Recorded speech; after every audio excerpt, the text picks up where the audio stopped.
साथियों, आज हमारे सामने अमृत महोत्सव के संकल्प है। तो ऐसे में हमारी ये सफलता हमें एक नया आत्मविश्वास दिलाती है। हम आज कह सकते हैं कि देश बड़े लक्ष्य तय करना और उसे हासिल करना बखूबी जानता है, लेकिन इसके लिए हमें सतत सावधान रहने की जरूरत है। हमें लापरवाह नहीं होना है। कवच कितना ही उत्तम हो, कवच कितना ही आधुनिक हो, कवच से सुरक्षा की पूरी गारंटी हो, तो भी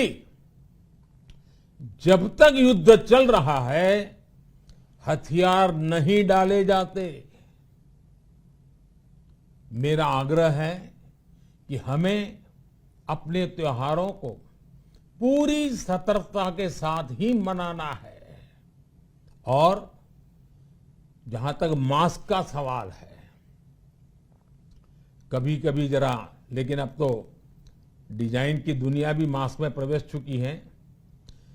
मेरा इतना ही कहना है, जैसे हमें जूते पहन करके ही बाहर जाने की आदत लग गई है ना, बस वैसे ही मास्क को भी एक सहज स्वभाव बनाना ही होगा। जिनको अभी तक वैक्सीन नहीं लगी है, वो इसे सर्वोच्च प्राथमिकता दें। जिन्हें वैक्सीन लग गई है, वो दूसरों को प्रेरित करें। मुझे पूरा भरोसा है कि हम सब मिलकर प्रयास करेंगे तो कोरोना को और जल्द हरा पाएंगे। किसी अभियान में जब सबका प्रयास जुड़ जाता है, तो परिणाम अद्भुत ही होते हैं। हमने महामारी के खिलाफ देश की लड़ाई में जन भागीदारी को अपनी पहली ताकत बनाया। फर्स्ट लाइन ऑफ डिफेंस बनाया। देश ने अपनी एकजुटता को ऊर्जा देने के लिए ताली थाली बजाई, दिए जलाए। तब कुछ लोगों ने कहा था कि क्या इससे बीमारी भाग जाएगी? लेकिन हम सभी को उसमें देश की एकता दिखी, सामूहिक शक्ति का जागरण दिखा। इसी ताकत ने कोविड वैक्सीनेशन में आज देश को इतने कम समय में 100 करोड़ तक पहुंचाया है। कितनी ही बार हमारे देश ने एक दिन में 1 करोड़ टीकाकरण का आंकड़ा पार किया है।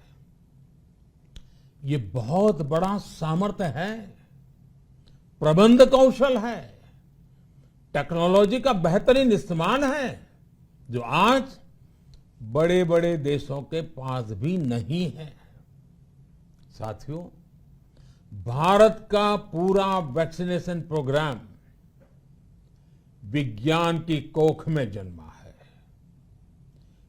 वैज्ञानिक आधारों पर पनपा है और वैज्ञानिक तरीकों से चारों दिशाओं में पहुंचा है।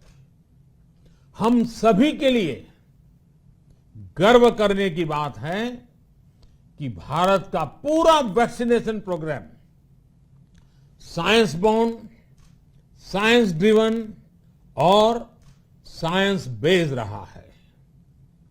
वैक्सीन बनने से पहले और वैक्सीन लगने तक इस पूरे अभियान में हर जगह साइंस और साइंटिफिक अप्रोच शामिल रही है।